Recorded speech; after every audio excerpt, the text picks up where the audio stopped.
ថ្ងៃនេះផងដែរនាងខ្ញុំនឹងបង្ហាញបងប្អូនពីរបៀបធ្វើចេកសាយ៉ឺខ្ញុំជឿថាបងប្អូនពិតជាធ្លាប់បានពិសាជាមួយនឹងចេកសាយ៉ឺមួយមុខនេះដែលជាបង្អែមរបស់ប្រពៃណីខ្មែរយើងផងដែរឥឡូវនេះយើងមកមើលពីរបៀបធ្វើទាំងអស់គ្នា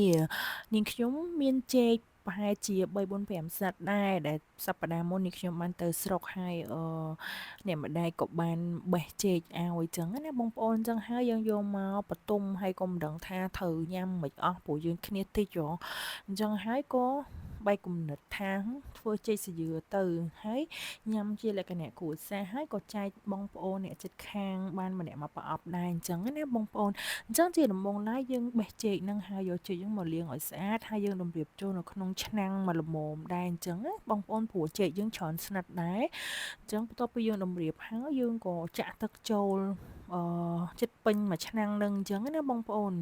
ហើយយើងស្ងោរវារយៈពេល10ទៅ15នាទីបានហើយព្រោះចេកយើងរៀងទុំដែរតែបើចេកយើងរៀងនៅសគាអានឹងយើងស្ងោររៀងយូរតិចអញ្ចឹងណាបងប្អូនហ្នឹងហើយបន្ទាប់ពីយើងស្ងោរអីហើយយើងក៏ស្រង់ចេកនឹងមកទុកឲ្យត្រជាក់ហើយបានយើងចាប់ផ្ដើមបកចេកនឹងអញ្ចឹងណាបងប្អូនដោយសារតែចេកខ្ញុំរៀងទុំដែរបងប្អូនអញ្ចឹងចេកខ្លះក៏វារៀងប្រេះដែរអញ្ចឹងហើយបន្តមកទៀតយើងមកស្ងោរសាគូគ្រាប់សាគូយើងយកមកស្ងោរបែបនេះមកបន្ទាប់ពីស្ងោរបែបហ្នឹងឲ្យវាឡើងថ្លាហើយបានយើងយកមកលាងសម្អាតអញ្ចឹងណាហើយក្នុងនោះដែរនាងខ្ញុំក៏ឆ្លៀតមកលីងជាមួយនឹងគ្រាប់ល្ងដែរអញ្ចឹងនេះបងប្អូនបន្ទាប់ពីថ្លាល្អអញ្ចឹងមានន័យថាវាឆ្អិនហើយគ្រាប់សាគូនឹងហើយយើងយកមកលាងទឹករែងបែបហ្នឹង3ទៅ4ទឹកដើម្បីបញ្ជាក់ថាវាបានស្អាតដីហើយអញ្ចឹងណាបងប្អូនហ្នឹងហើយអញ្ចឹងយើងលាងវាឲ្យថ្លាទឹកអញ្ចឹងណាបងប្អូនព្រោះសាគូហ្នឹងព្រោះយើងអត់លាងវានឹងមានជាតិដីនៅហ្នឹងអញ្ចឹងយើងញ៉ាំទៅវាស្កាតអញ្ចឹងណាបងប្អូនហើយល្ងដែលយើងបានលីងហើយហ្នឹងយើងយកវាមកបុកហើយពេលដែលបងប្អូនបុកហ្នឹងកុំភ្លេចលាយជាមួយនឹងអំបិលបន្តិចផងដើម្បីឲ្យវារសជាតិឆ្ងាញ់ពេលដែលយើងដាក់ជាមួយបង្អែមអញ្ចឹងណាបងប្អូនហើយល្ងហ្នឹងនាងខ្ញុំលាយជាមួយល្ងខ្មែរនិងល្ងសដើម្បីឲ្យវាកាន់តែឈ្ងុយអញ្ចឹងណាបងប្អូននាងខ្ញុំប្រើកូនត្បាល់ទូចអញ្ចឹងហើយត្រូវបុក2ដងមិនអស់ព្រោះចូលចិត្តអីខ្ជិះខ្ជូតអញ្ចឹងរៀងលំបាកបន្តិចអញ្ចឹងបន្ទាប់ពីយើងធ្វើអីហើយនឹងមកចេកយើងក៏ត្រជាក់ល្មមអញ្ចឹងនាងខ្ញុំក៏ធ្វើការបកចេកហ្នឹងបន្ទាប់ពីយើងបកហើយយើងពុះចេកហ្នឹងហើយយើងចិតវាជា4អញ្ចឹងណាបងប្អូនបានន័យថាយើងពុះវាជា2ហើយមួយចំហៀងយើងពុះជា2ទៀតអញ្ចឹងវាក្នុងមួយចេកហ្នឹងគឺយើងបាន4ស្លាយអញ្ចឹងណាបងប្អូនយើងចិតជាស្លាយបែបហ្នឹងមកហើយកន្លែងហ្នឹងដែរក៏បាត់បងយើងខ្ញុំអត់សូវមុតអញ្ចឹងហើយបងប្អូនពេលចិត្តហ្នឹងហៅក៏បដិមុតដើម្បីចិត្តបានរូបរាងស្រស់ស្អាតអញ្ចឹងណាបងប្អូនបន្ទាប់ពីយើងចិត្តចេកអីហើយយើងមកធ្វើជាមួយនឹងទឹកខ្ទិះដូងអញ្ចឹងយើងមានខ្ទិះដើមនិងខ្ទិះចុងហើយយើងដាក់ខ្ទិះដើមមុនទៅបន្តមកទៀតយើងក៏បន្ថែមជាមួយនឹងខ្ទិះចុងហើយយើងកុំភ្លេចបន្ថែមជាមួយនឹងស្លឹកតយបងប្អូនដើម្បីឲ្យទឹកខ្ទិះរបស់យើងកាន់តែមានរសជាតិឈ្ងុយឆ្ងាញ់អញ្ចឹងណាបងប្អូនវាដូចជាអប់ក្លិនឲ្យកាន់តែឈ្ងុយជាអមជាមួយនឹងខ្ទិះដូងអញ្ចឹងយើងគ្របវាឲ្យពុះអញ្ចឹងទៅបន្តមកទៀតយើងកូរវាអញ្ចឹងណាឲ្យវា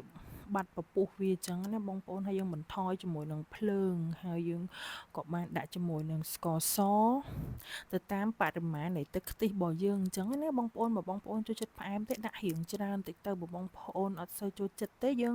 ដាក់ល្មមអញ្ចឹងហើយបន្ទាប់ពីយើងដាក់ស្ករអីហើយខ្ញុំក៏បន្ថែមជាមួយនឹងអំបិលបន្តិចដែរអញ្ចឹងណាដែលសារបានថតឲ្យមើលកន្លែងហ្នឹងហើយក៏ដាក់ជាមួយនឹងសាគូដែលយើងបានលាងទឹកមិញបងប្អូនហើយដើម្បីឲ្យខ្ទិះដូងយើងហ្នឹងកាន់តែខាប់បងប្អូនអាចលាយជាមួយនឹងម្សៅពោតមួយស្លាបព្រាទៅឬក៏បងប្អូនអត់មានម្សៅពោតទេម្សៅឆាអញ្ចឹងតែយើងលាយកន្លះស្លាបព្រាទៅហើយយើងកូរវាឲ្យសព្វទៅហើយយើងចាក់ចូលអញ្ចឹងណាបងប្អូនព្រោះបងប្អូនឲ្យទឹកខ្ទិះហ្នឹងកាន់តែខាប់បងប្អូនដាក់ម្សៅឆាហ្នឹងឬក៏ម្សៅពោតហ្នឹងកាន់តែច្រើនតិចទៅអញ្ចឹងវានឹងទទួលបានទឹកខ្ទិះហ្នឹងខាប់អញ្ចឹងការដែលធ្វើទឹកខ្ទិះរបស់យើងគឺរួចរាល់ហើយអញ្ចឹងបង្អែមសាយ៉ឺរបស់យើងក៏បានរួចរាល់ហើយបងប្អូនអញ្ចឹងខ្ញុំមករៀបដាក់ប្រអប់ក្នុងការរៀបដាក់ប្រអប់នេះដើម្បីងាយស្រួលក្នុងការចែកជូនបងប្អូននៅក្នុងភូមិអញ្ចឹងណាបងប្អូនព្រោះចេកយើងច្រើនដែរយើងក៏ហូបអត់អស់ដែរអញ្ចឹងព្រោះធ្វើនេះគោលបំណងចែកបងប្អូន